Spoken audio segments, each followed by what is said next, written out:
Hey, what's up? It's Jim, and today I'm going to talk about the film Multiple Maniacs from 1970. And this is continuing my series where I review all of the films of John Waters. In a lot of ways, Multiple Maniacs is almost like the first John Waters movie. Now, it's not actually the first John Waters movie. He's done a lot of shorts, and Mondo Trasho was before this. This is actually his second feature, but it's his first sound feature. And it's also really the first film to really have the disgusting, controversial, hilarious elements that you'd see in his next film, Pink Flamingos, and what really John Waters is known for. And this is really the film that started that. Because I've watched all these early shorts. I've watched Mondo Trasho, and certainly Devine and Mary Vivian Pierce and Mink Stoll and David Lochary were there, but this is the first time I really felt like I was seeing the beginning of John Waters. Obviously before I was, but this is the beginning of seeing that style that I know and love. As I've said in previous reviews in this series, that when I grew up in Baltimore and people talk about early John Waters, they talk about how disgusting and strange and odd his early films were before Pink Flamingos. And they were almost kind of mythic to me because I loved Pink Flamingos when I was a teenager. You could get most of his 70s films, but Multiple Maniacs eluded everybody. Nobody could get it. Now it's on YouTube. It's really easy to get, actually. I got a copy from a friend, and then when I searched for it after watching it, I was like, oh, this is incredibly easy to find now. But at the time, it was mythic. You'd hear about people watching it in church basements. You'd hear about all these things, hear how gross and strange and bizarre and odd it was, and how, like, if you're a real Waters fan, you could sit through it, but most normal people really couldn't. And this movie didn't disappoint. I've been hearing about Multiple Maniacs since I was about 13 years old. It was very mythic to me, and seeing it really lived up to its funny, hilarious, and disgusting reputation. And it's really like dirty, kind of underground, grimy, loosely edited, cheap movie that you'd expect from an early Waters film. It kind of lives up to the mythos. I don't think the shorts and Mondo Trasho do as much, and this is actually probably, of his pre-Pink Flamingos period, I'd say probably the best film, and one of the few I'd really want to rewatch. But it's also harsher in terms of you have this idea of the outcasts, and usually they kind of have more of a happy ending. This is meaner, this is crueler, but it's also very funny, and it has that kind of humor and his kind of dialogue. I think that's the other thing that makes Multiple Maniacs such a change in his style and such an important film. It's the first time you hear Waters dialogue. When you think of Waters films, every Waters film has a line I've quoted because I think it's so hilarious and so quotable and so ridiculous. It's just so cultish and melodramatic and bizarre, but also kind of simple and stupid funny, but like excellently stupid funny. There's a line where, I love you so much I could shit. There's the line where she robs those people and Devine sees the pictures and go, ew, their kids are ugly. And that's part of what I loved about Waters, was the dialogue, and this being his real first sound film. And it introduced Edith Massey and Susan Lowe to his Dreamland staple of actors, and it really kind of introduced the style as we know it. The way I was thinking about it is, if John Waters was a band, Mondo Trasho is a demo, and Multiple Maniacs is the obscure first album that really set the stage for the style of the band. Since I've seen a lot of the early Waters, every time I get kind of nauseous, and I kind of like that about it. I think that's kind of fun, that there's certain movies you laugh at, there's certain movies you cry at, and then there's certain movies you almost throw up during, and not in the way because they're so awful. And I did regret watching this before I had dinner, or maybe I would have regretted it more after. Lady Devine, who is the owner and operator of the Cavalcade of Perversion, which is a tent where all these like perverted acts go down. You have someone licking a toilet seat, you have queers kissing. That's what they say in this film. This film actually likes the shocking element of homosexuality. That part of this movie doesn't age well. Having two men kiss or two women kiss in a movie was shocking. They do play into that quite a bit in this movie, because there's the puke eater who would eat cream corn, throw it up, and then eat it again.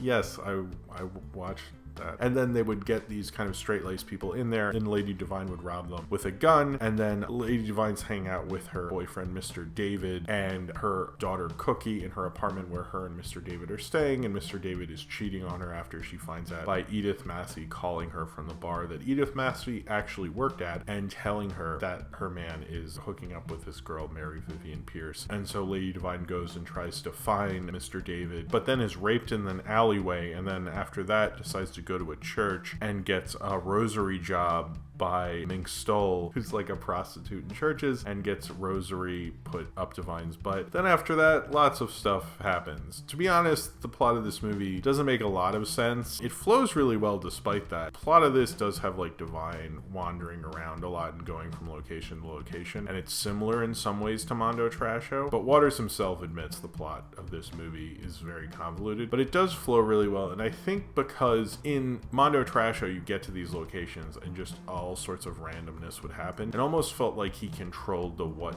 the fuck randomness in this movie a lot more and would have a shocking element to it. The church scene is definitely one of those scenes with Waters that when you watch it you're just shocked by having someone getting anally penetrated with rosary beads and then also cutting to a recreation of Jesus walking with a cross to be crucified. It reminds me of in Eat Your Makeup when they're trying to recreate the Kennedy assassination with Devine. I mean, it's kind of like ambitious. He says it's his only like real Catholic thing, although he does that thing in Pecker, but this he really goes for it. This is a ridiculously pretty well done sequence for the kind of film it is, intercutting between these two things. Like if you were majorly Catholic, you would run out screaming, and that's what's kind of so audacious about it. One of the things about Waters I like about this period, and particularly with his next film Pink Flamingos, is that it does feel like there's like a kid poking you on the shoulder. I'm like, are you offended yet?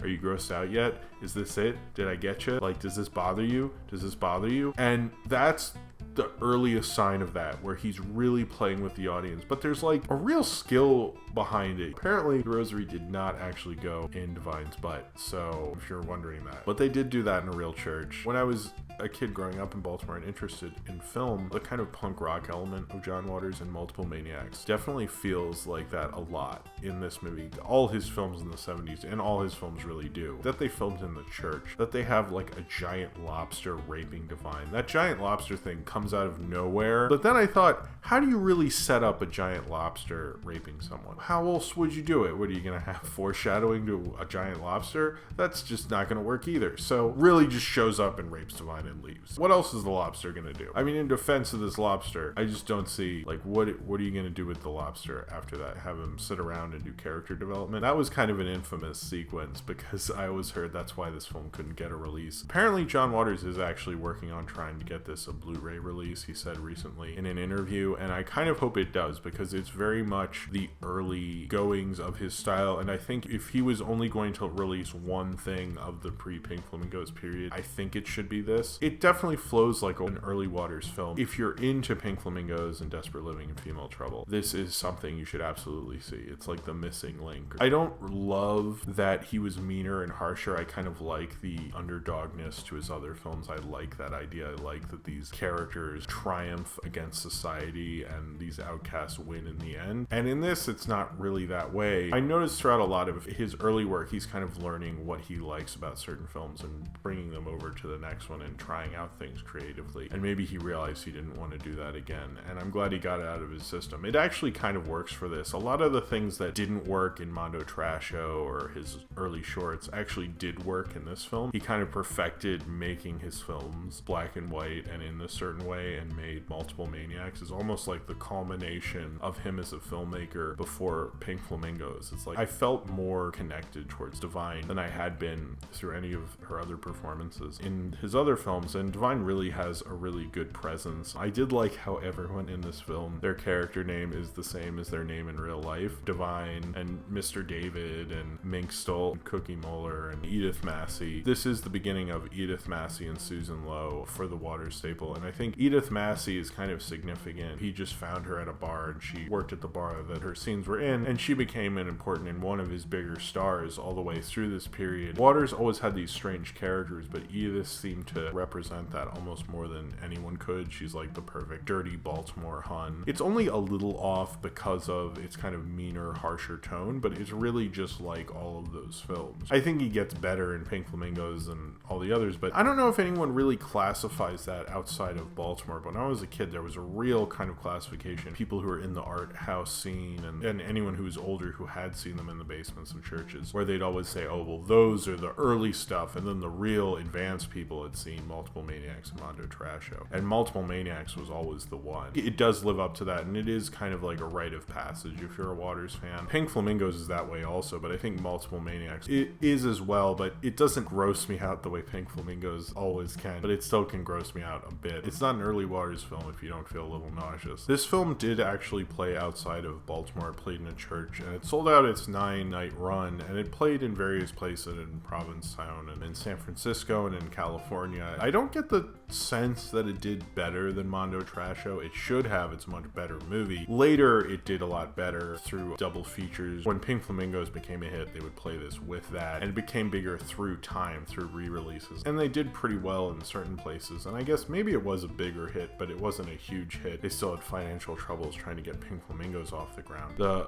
title is a tribute to Herschel Gordon Lewis's 2000 Maniacs. I think it kind of shows what he was really going for in the filmmaker he would really become. Regardless of all that and what I'm trying to say about him and how he developed to become the guy who would direct Pink Flamingos and Desperate Living. And you can see that step through Multiple Maniacs. It's also like a really fun, enjoyable, ridiculous, disgusting cult movie in the finest way that Waters could really do it. And it lives up to that. I've sat through a lot of this early stuff. To be honest, I haven't been as in love with it as I used to. When I was a teenager, I was obsessed with these kind of movies. And there's always a feel to them that I loved. And I haven't gotten that from any of the earlier stuff until I saw Multiple Maniacs. It is that first step, and it shows why people wanted to see his movies and why people got obsessed with him and why I'm still talking about him. But also it shows that really unique, disgusting, hilarious style that Waters was known for. And this is really the beginning of that. And it was fun to see Multiple Maniacs. Of the early Waters stuff, I think this is such a good movie. It's harsher, it's different,